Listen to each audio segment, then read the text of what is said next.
Hello, नमस्ते। मेरा नाम है पंकज और आप लोगों का बहुत-बहुत स्वागत है संडे क्राइम स्टोरीज़ के चैनल पर। उम्मीद करता हूँ आप सभी लोग स्वस्थ और अच्छे होंगे।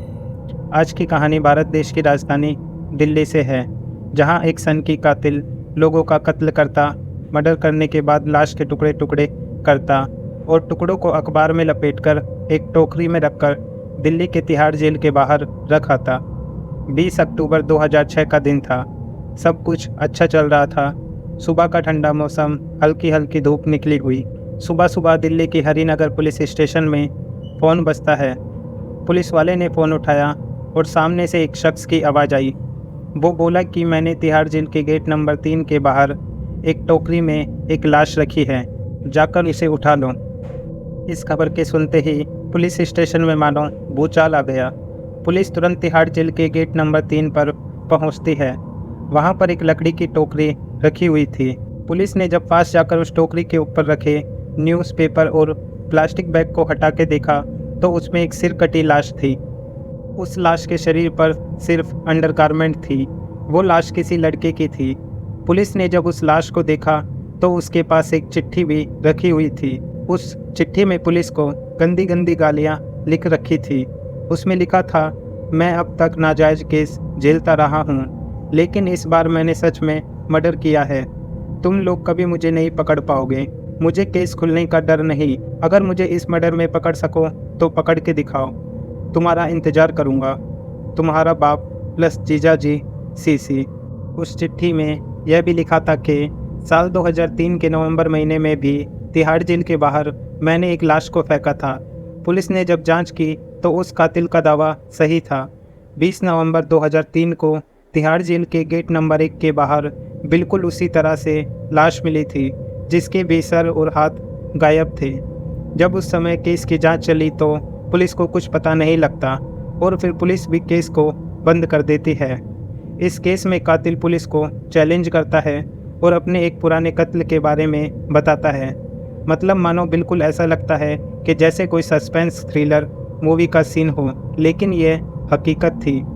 पुलिस अपनी कार्यवाही में जुट जाती है और वो तुरंत उस नंबर को ट्रेस करके लोकेशन निकालती है जिससे उन्हें कॉल किया गया था। उस पीसीओ की लोकेशन तिलक नगर में थी। पीसीओ वाले से पूछताछ के दौरान उन्हें एक शख्स के बारे में पता लगता है, क्योंकि उसके अलावा कोई और उस पीसीओ पर नहीं आया था। पीसीओ वाले की मदद से उस शख्स का स्केच बनवाया जाता है।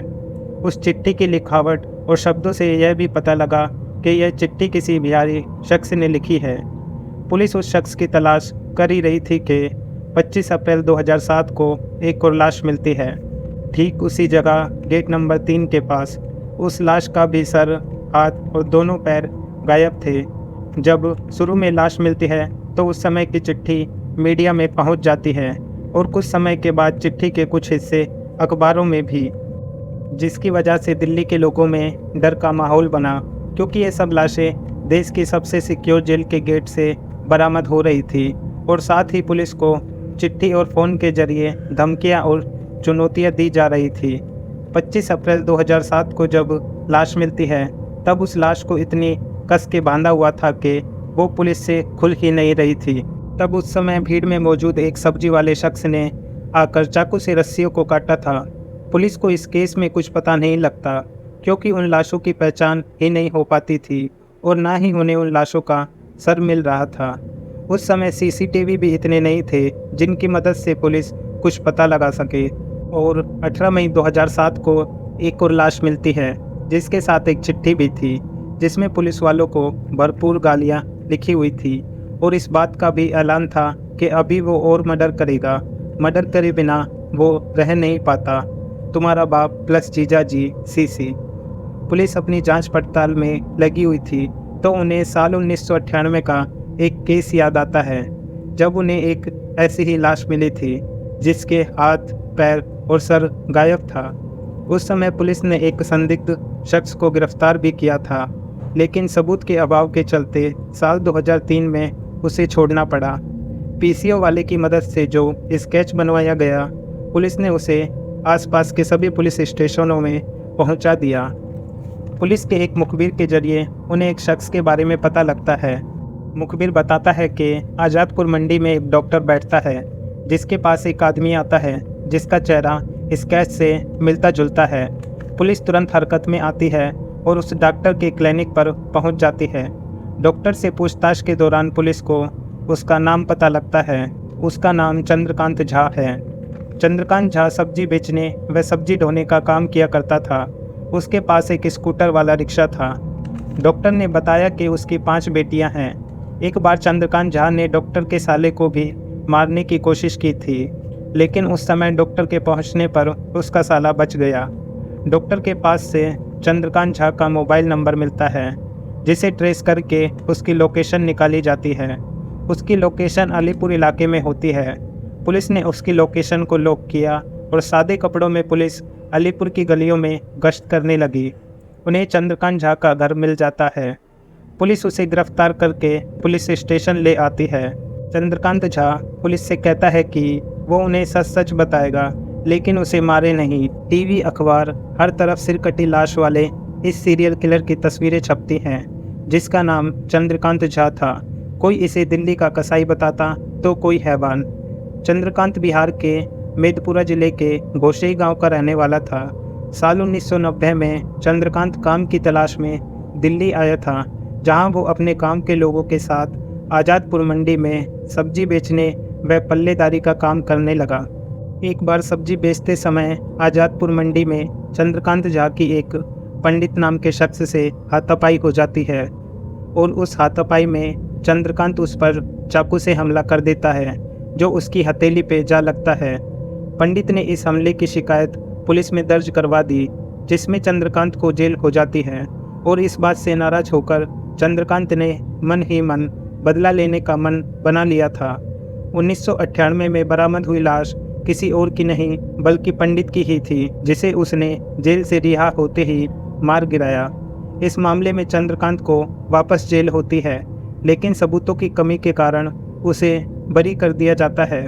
साल 2003 में जेल से रिहा होने के बाद जुलाई 2003 में एक और लाश मिली।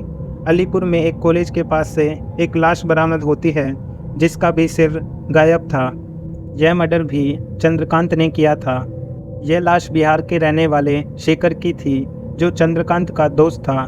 पुलिस ने जब उससे शेखर को मारने की वजह पूछी तो चंद्रकांत ने बताया कि शेखर बहुत शराब पीता था, झूठ बोलता था, इसलिए मैंने उसे मार दिया। कुछ महीनों बाद साल 2003 में चंद्रकांत ने उमेश और गुड्डू की हत्या की थी। जिस लाश का जिक्र उसने 2006 में उस चिट्ठी में किया था, वो लाश उमेश की थी। चंद्रकांत झा बिहार से दिल्ली मजदूरी करने आए लोगों को अपना दोस्त बनाता था।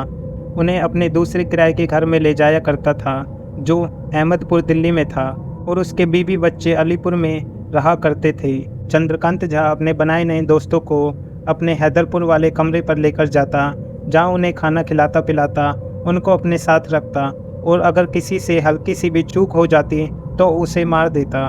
20 अक्टूबर 2006 को मिली लाश के बारे में जब चंद्रकांत से पूछा गया तो उसने बताया कि उसका नाम अनिल था, जिसका मर्डर उसने सिर्फ इसलिए किया क्योंकि अनिल चंद्रकांत की बेटी को बाहर घुमाने ले गया। चंद्रकांत अनिल को अपने हैदरपुर वाले घर में लेके गया, जहां उसने पहले गला घोट के मारा और फिर उसके बाद टुकड़े करके तिहाड़ जेल के गेट नंबर 3 पर टोकरी में रख आया। चंद्रकांत से जब उन सभी लाशों के सिर के बारे में पूछा गया तो उसने बताया कि उसने उन सभी का कल्याण करने व मोक्ष दिलाने के लिए उन सभी के सिरों को यमुना नदी में फेंक दिया। 25 अप्रैल 2007 को मिली लाश के बारे में जब चंद्रकांत से पूछा गया तो वो लाश उपेंद्र नाम के शख्स की थी, जिसे उसने सिर्फ इसलिए मारा था क्योंकि उसे लगता था कि उपेंद्र का चाल चलन सही नहीं है, उसका पड़ोस वाली लड़की के साथ चक्कर चल रहा है। बस इसी शक के चलते उसने उपेंद्र को मार गिराया और तिहाड़ जेल के गेट नंबर 3 पर फेंक दिया। और उसने बताया कि आप लोग उस दिन रस्सी नहीं खोल पा रहे थे तो मैं वहीं पर मौजूद था और यह सब देख रहा था। उस समय रस्सी को भी मैंने ही खोला था। चंद्रकांत ने उपेंद्र की एक टांग शालीमार बाग मंदिर तो दूसरी टांग को स्वरूप नगर में फेंक दिया और उसने उसके हाथ को 30 हजारी कोट के बाहर फेंक दिया और उपेंद्र का सिर यमुना में फेंक आया।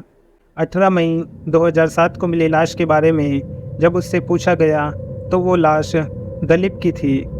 उसने उसका मर्डर सिर्फ इसलिए किया क्योंकि एक बार दलीप चंद्रकांत के घर आया था तो चंद्रकांत ने चावल और मच्छी बनाई थी। दोनों ने साथ में खाना खाया और खाना खाने के बाद उसके दोस्त ने खाने की प्लेट को वहीं पर छोड़ दिया। यह देखकर उसे बुरा लगता है और फिर चंद्रकांत ने उसे भी मार दिया। पुलिस ने जब उससे पुलिस को चिट्ठी में गाली देने, लाशों को तिहाड़ जेल के बाहर फेंकने का कारण पूछा तो उसने बताया कि जब वो जेल में था तब बलवीर नाम के कांस्टेबल ने उसे काफ़ी परेशान किया, उसे पीटा और उसे सबके सामने नंगा भी कराया, जिसका बदला लेने के लिए वो उन लाशों को वहीं पटकता जहां उस कांस्टेबल की ड्यूटी रहा करती थी। चंद्रकांत ने अपने गांव गोशई में भी जमीन विवाद के चलते 2 लोगों की हत्या की थी। एक बार चंद्रकांत अपने ही गांव के बेदू यादव को अपने हैदरपुर वाले घर पर लेकर जाता है। बेदू यादव वहां पर पहुंचकर देखता है कि उसने 3 लोगों को बांधकर पटक रखा था, जिसे देखकर बेदू डर के मारे कांपने लगता है। चंद्रकांत ने उन तीनों लोगों को रस्सी से कसकर बांध रखा था और उनमें से एक शख्स का तो मुंह भी सील रखा था। चंद्रकांत बेदू से कहता है कि मैं तुम्हारे साथ भी यही करूँगा। बेदू ने चंद्रकांत से कहा, मरने से पहले मुझे तुम खाना खिला दो। चंद्रकांत उसकी बात मान जाता है और वो खाना लेने के लिए बाहर जाता है। बेदू जो उस समय बंधा नहीं था, उसने उन तीनों लोगों को आज़ाद किया। उनमें से एक शख्स मुरली शाह वहाँ से चंद्रकांत का कैमरा लेके भागा, जिसमें चंद्रकांत उन सभी लोगों की तस्वीरें लेता था जिनको वो मारता था। उस समय इन तीनों लोगों ने चंद्रकांत के डर से पुलिस में शिकायत नहीं की और ना ही पुलिस को उन फोटोज़ और कैमरे के बारे में कुछ पता था। नेटफ्लिक्स पर आई इंडियन प्रेडिटर वेब सीरीज़ पर उस कैमरे की फ़ोटोज़ का इस्तेमाल किया गया। वो तीनों उस दिन वहाँ से भाग तो जाते हैं, लेकिन बाद में तीनों का मर्डर हो जाता है। चंद्रकांत के बारे में कहा जाता है कि उसने 44 से अधिक लोगों को मौत के घाट उतारा था। चंद्रकांत तिहाड़ जेल के बाहर लाश ठिकाने लगाने के लिए देर रात या फिर सुबह जल्दी का समय चुनता था। चंद्रकांत को दोषी साबित करने के लिए पुलिस के पास उस समय पर्याप्त सबूत नहीं थे, जिसके लिए पुलिस यमुना नदी के उस जगह जाती है जहां चंद्रकांत उन लाशों की खोपड़ियों को फेंकता था। खोपड़ियों को ढूंढने के लिए पुलिस गोताखोरों को लगा देती है। 27 मई 2007 को पुलिस को एक खोपड़ी बरामद होती है। उस खोपड़ी और पहले मिली डेड बॉडीज़ के सैंपल लिए गए। पुलिस उसके हैदरपुर वाले घर में जाती है, जहां उन्हें 3 धारदार चाकू मिलते हैं जिनमें खून लगा हुआ था और घर के फर्श पर भी खून के निशान मिलते हैं। चंद्रकांत झा की हैंडराइटिंग को भी उन चिट्ठियों से मैच किया गया जो मैच हो रही थी। चंद्रकांत झा को दिल्ली सेशन कोर्ट में पेश किया गया। चंद्रकांत झा पर पंडित उर्फ मंगल, शेखर, उमेश, गुड्डू, अनिल, उपेंद्र, दिलीप की हत्याओं का आरोप लगा, लेकिन सबूतों की कमी के चलते चंद्रकांत पर अनिल, उपेंद्र, दिलीप की हत्याओं के आरोप ही सिद्ध हो पाए। साल 2013 में कोर्ट ने चंद्रकांत झा को फांसी और साथ में उम्र कैद दोनों की सज़ा सुनाई, जिसे बाद में दिल्ली हाई कोर्ट ने उम्र कैद की सज़ा सुनाई। आज के समय में चंद्रकांत झा तिहाड़ जेल में बंद है। आज की कहानी यहीं समाप्त होती है। मैं आशा करता हूँ आप सभी को आज की कहानी अच्छी लगी होगी। अगर आपको हमारी वीडियो पसंद आई तो वीडियो को लाइक करें, कमेंट करके बताएं कहानी कैसी लगी और वीडियो को ज़्यादा से ज़्यादा शेयर करें। और सच्ची क्राइम स्टोरीज़ को देखने के लिए हमारे चैनल संडे क्राइम स्टोरीज़ को सब्सक्राइब करें। मिलते हैं अगली कहानी में।